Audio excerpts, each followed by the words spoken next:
I know the man sitting beside you in the black shirt is obviously an opposing view. This is a fairly hot issue for Pennant Hills. Most of you locals will be aware of it. So let's answer Graham's question first. One very quick statement. I'm not a member of any political party, and I've donated not one single cent to any political party. I agree the comment on looking after mates was unfair and shouldn't have been directed at Graham.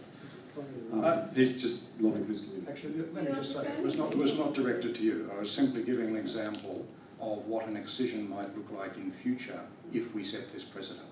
I know full well that this is being excised to make a community sporting facility. So if I offended you, I apologise, but I think it is important to realise that once we set this precedent of excising bits from national parks for convenience, then we open the door to a whole series of... No, hang on, it's quite simple. The Greens have a policy, it's going to oppose sporting clubs using it. Being offensive. He did, but he said sorry, and I don't think he meant it.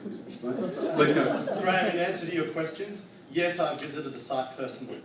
Yes, I've read the National Parks advice. Yes, I've spoken to local residents and local groups that are concerned about this site. I know a bit about the National Park because the first act that I did when I was elected to Parliament was work with local green groups to see this beautiful part of our shire preserved forever. And we upgraded the status of what was a regional park to national park. And we did so for good reason, because this is a special part of Sydney with a bushland shire and we need to protect it.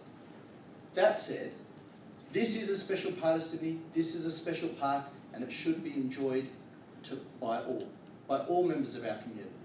And that's why, with appropriate protections in place to the sensitive, powerful owl down there, to the flora and fauna down there, I think we can use this site.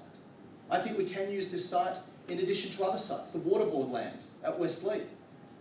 There's the Hornsby Quarry idea, which I've already put forward. So yes, let's have a look to see if the appropriate protections can be put in place to use this site. I mean, let's think about the history. It was Crown land originally, flagged to be the site of a hospital. And then it became a tip. Then it became a pony club used by the community for over a generation. Now it's sitting there idle. We have enormous pressure on our sporting grounds. We have enormous pressure on our sporting clubs. We need to provide these vital services, and I think Stringy Bark Ridge is an appropriate solution that should be explored. The National Parks and Wildlife Service are putting out a plan of management. They're putting out a plan of management with regard to this parcel of land. And they also suggest that this site can be used for active recreation. That's not me saying it, that's national parks. And there are plenty of other examples, Dr. Story, of national parks having sports fields in them. Plenty of other examples. There's okay, in fact one in the Royal National Park.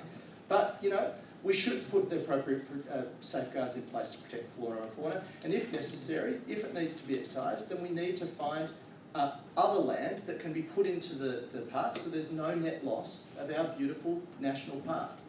Graham, did you need any reply? No, that's fine. The man in the black shirt, if you want to say something quickly, say it to the mic. If not, we'll cut off this issue. You done it? Okay. Your name and address and your question, please. It's 10:45, so we're going to move forward. My name is John Kingsmill. I'm from Pennant Hills. My question is to all candidates. What do you propose to do about family breakdown, divorce, youth suicide, and homelessness that does affect this area? Is that directed at any specific candidate or all of them at once? All of them. One at a time. Same as before. How about we just do around the room? So, Lakin, that sounds like a Dorothy Dix for you. Up you go. Goodness, youth homelessness and marriage breakdowns and things like that. Christian Democratic Party is very concerned about the family, and as I alluded to earlier, but ran out of time, we are very concerned and would pass legislation that ensured that families were strengthened in every way possible. I'm sorry I don't have every detail in front of me now to elaborate on that. One could go to the website cdp.org.au if you wish, and I'll take the question on notice if our member from the audience wishes. Okay, thank you. So Steve, family breakdown, youth suicide. That's the main issue. In a honest spirit of bipartisanship, I salute Matt's advocacy for mental health. I heard your. Can you hear me? Sorry. I heard Matt's interview on Triple H Radio, and he's right. Mental health is a really important issue. I mean, I've seen it myself at my daughter's high school. A young girl who did incredibly well, got every award going, and tragically her life. She ended her life. We can't do enough. We're not doing enough as a society to deal with this. Probably, cutting funding to specialised homeless shelters and things like that isn't a good place to do this. I think that we should be, bending over backwards as a government and as a society to stop this. People losing their jobs and things like that all contribute to household breakdowns and family breakdowns.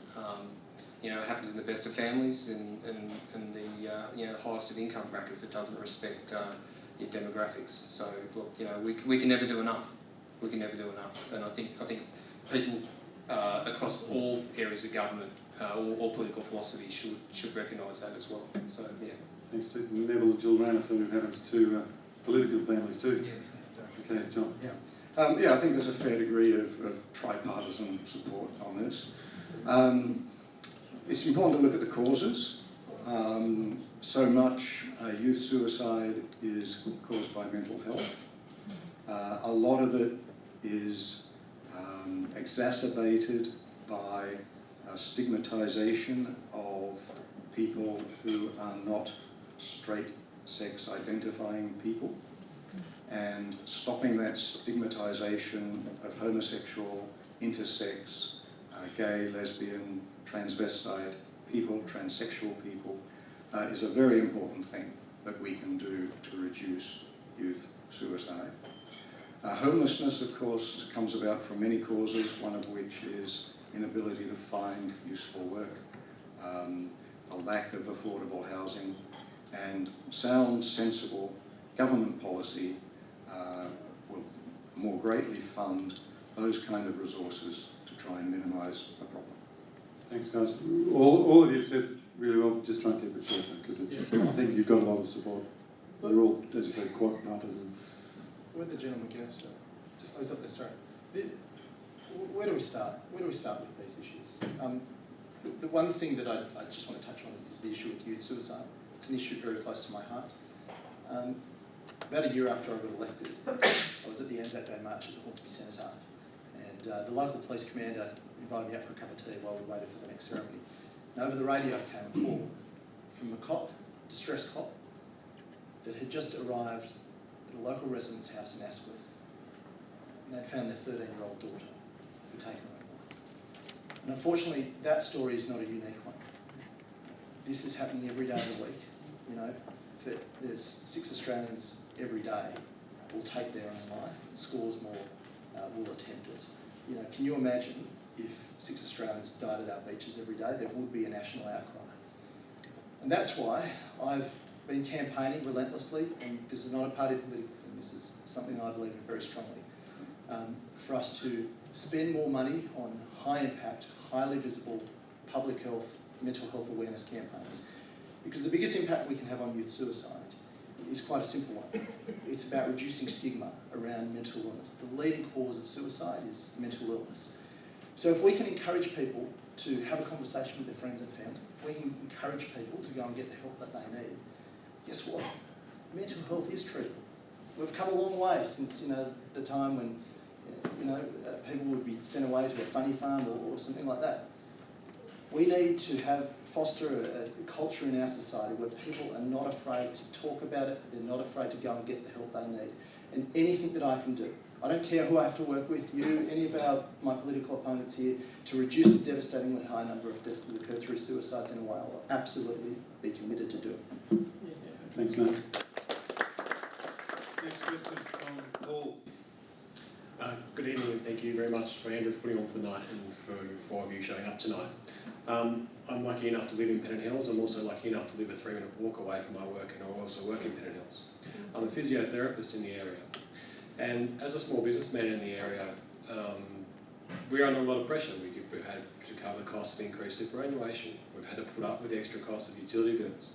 To the point where the local hamburger places, utility bills got up $1,200 a month. And he's unable to put up his hamburger prices any further without being competed out of the market. On top of this, we have increases in rent and wages that we usually expect. My question for the panel tonight really is, if the federal government asks what you want to do with GST, which is foreseeable in the near future, what would your responses be? And what are your other options to increasing the GST? And if Australians are going to be working later and later into life, into their 70s, or potentially into their 70s as being forecast, how are you going to stimulate small business, which makes up 50% of the working population, to actually accommodate these sort of people? Because we're looking at a larger and larger work base and more stress on small business. Okay, Paul, that's a huge question. We're going to try and corral the answer a little bit. Are you specifically asking it to anyone? Across the board, but Okay. yeah. Look, yeah, it's a great question. I'm a small business owner. We had a chat earlier. I'm in construction. I'm in earth moving. My biggest problem in my business is getting paid. People stretching you out, your creditors. 90 days in some cases. I know it drives small businesses crazy. When we talk about red tape as well, that can be an issue. RHS can be a bit of a nightmare. I think there must be scope to streamline it, not reduce it, but streamline it so it's a bit more efficient. The Business Council of Australia actually had a really interesting idea on GST, which I listened to the other day on Radio National, which I do quite a lot. And what they were talking about is setting up a standalone entity to actually regulate GST and income tax. So depending on how the economy's working, it's a very quick and very easy way to adjust the rate of GST. So for example, if they needed to slow things down, they could lift the rate of GST, set it between a rate of 12 and 8%, just for example. And also income tax. So when the economy's slowing, a very efficient way to get money into the economy would be to change income tax rates. So suddenly people have got more money to spend. I believe you're a physiotherapist. I mean, you don't want more people hurt, but you want to help people. But getting money into people's pockets, particularly in low and middle incomes, they tend to spend it, so it stimulates jobs. Or spending. I'm not a fan though of people who are calling for penalty rate cuts and things like that. So if that's where you're going with that, I'd have to separate it, but I'll get off now. So. I was going to advocate for penalty rate cuts. Well, the difference I have with Mr. Ackerman on this point is that any tax reform that is going to be undertaken should be taken to an election.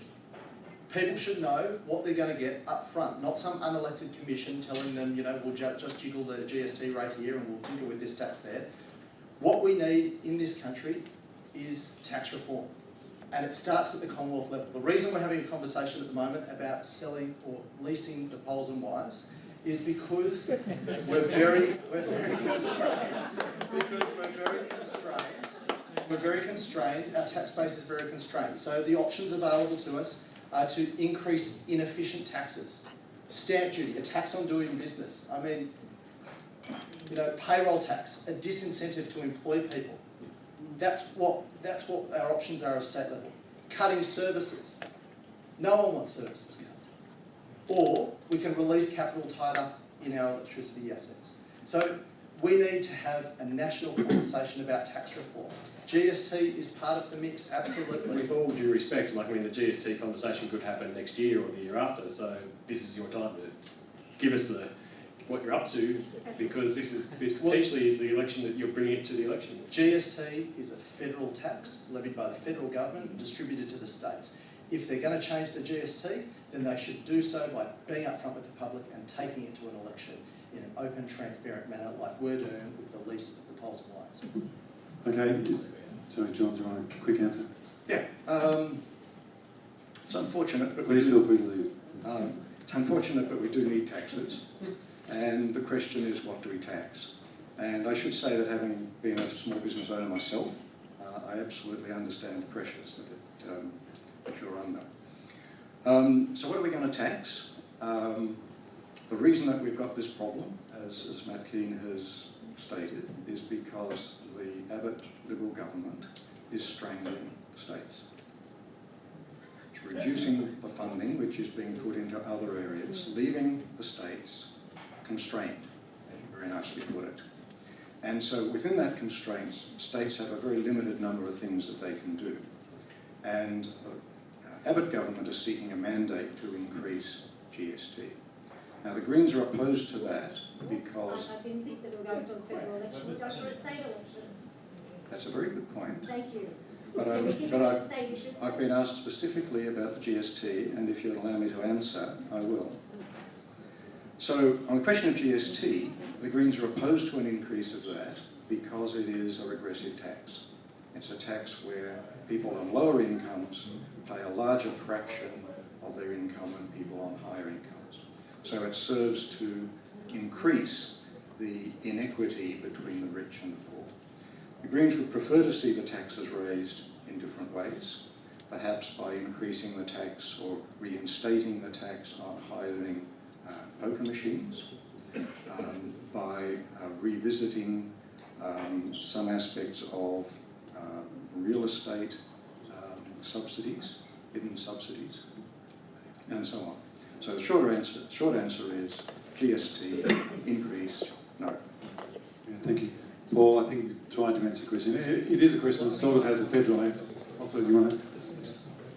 Just very briefly, if I could read from CDP's policy on business support, we would support small business to keep Aussie industry and jobs in Australia, revive Australia's agriculture and import with import restrictions and clear food labelling, and preference local industry over foreign competitors to help jobs stay in Australia and protect our workers' rights, particularly things like public holidays, Christmas, Easter and so on that the shops are trying to take away from our workforce there.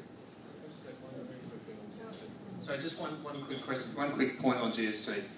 New South Wales still misses out on the disbursement of the GST as opposed to the other states. So that's something that a state government should be standing up for to the federal government, saying New South Wales is missing out on its fair share of the GST. So that's one thing that we could certainly be making a stronger case for at the next COAG meeting, okay? Okay, it's 10 o'clock. I really should wrap it up now. There's 4 people who've been standing there for a long time. What I'm going to do is ask all 4 of you to ask your questions, and then these guys can have a go at answering 4 questions at once. If anyone else wants to ask a question, it's probably too late.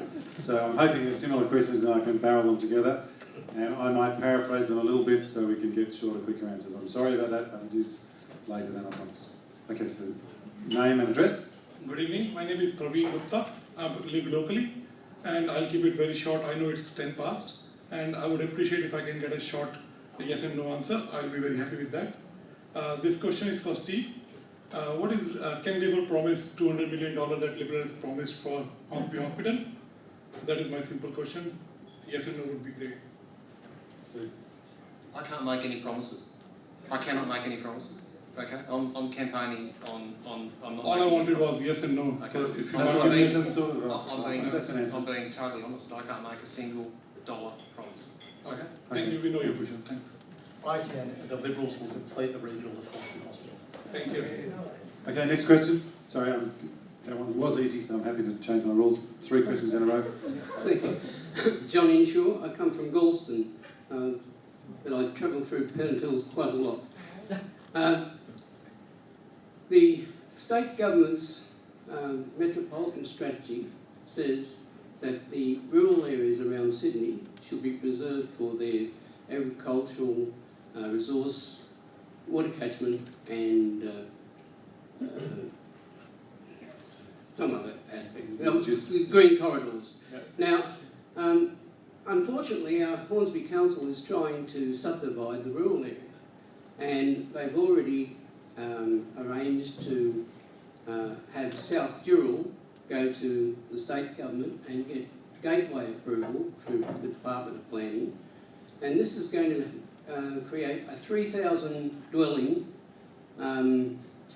subdivision at South Dural if it goes ahead. Now the RTA in 2007 said every house generates approximately 9 car movements a day, and 3,000 dwellings at South Druill will produce 27,000 car movements a day. And these will go onto the arterial road that goes through your Cherrybrook and your Pennant Hills. Now, it'll be traffic chaos. It's bad enough now on Boundary Road of a morning and New Line Road at the end near the church. Lots of locals know the issue, so Yeah, move on to the question. I'll be Mark. very quick now. But my question is to Matt, and yes, to Matt.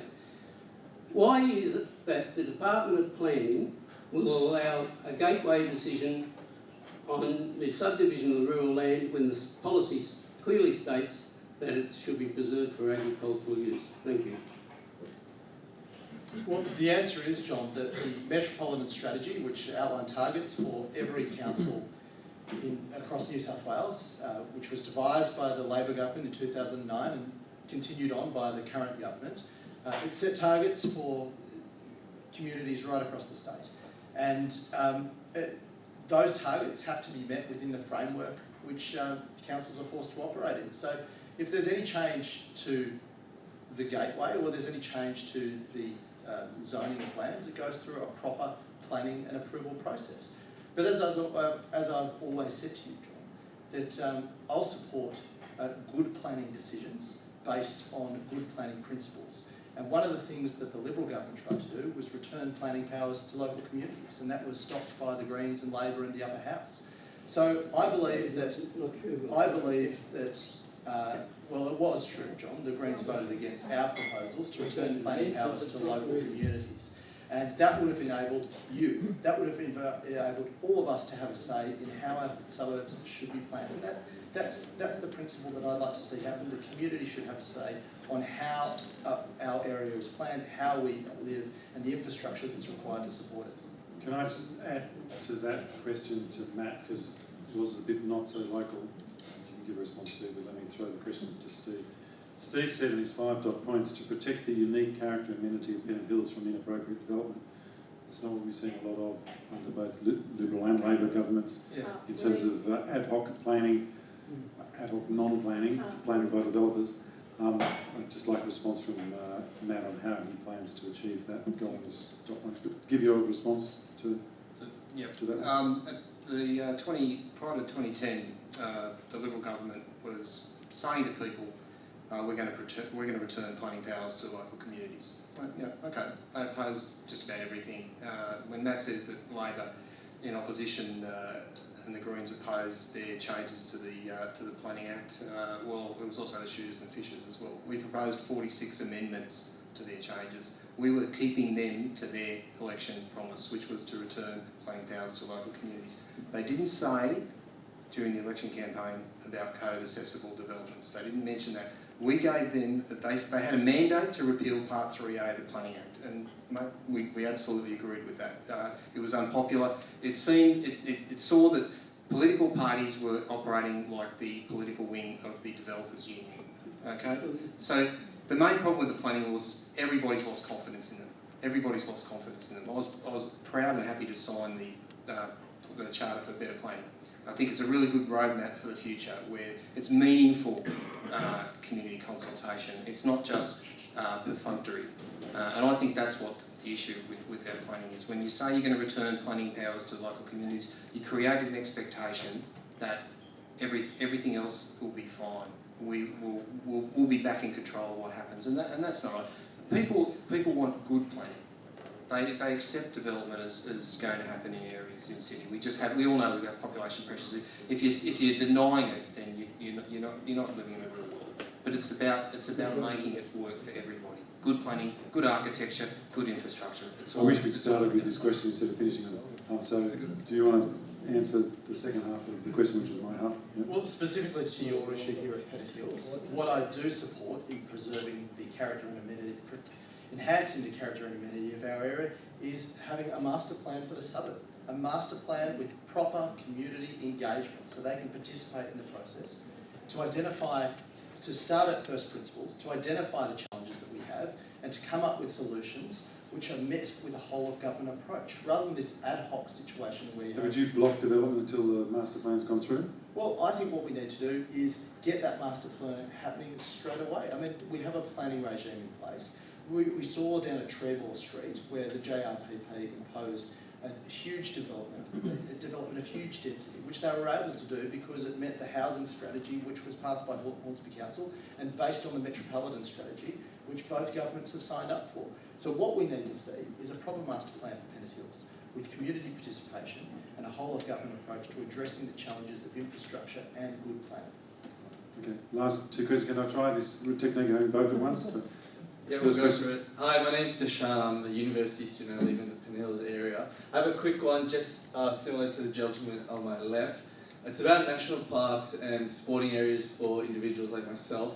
I was just wondering, are there any promises that the candidates are willing to make about these parks, in particular Burrell Valley National Park, or creeks, or therefore otherwise like that, about that? okay, thank Sorry. you. And, yeah. Finish Yeah, this. so in terms of that, are they willing to make promises about the redevelopment and improvement of that? Okay, thanks. And next question. So the quick question for the last one. My name's Jeff, and like many other residents from the Pennant Hills area, I use Hornsby Station quite often. And unfortunately, when it's raining, that footbridge, if you've been to it, there's holes in the roof, there's holes in the ground, and it's really quite narrow, so you can't actually overtake people if they're walking quite slowly. And I was wondering if there was any plans. This is the bridge across The- George Street, is it? Yeah, so once you get out from the station. From the station over towards the shopping centre. Yeah.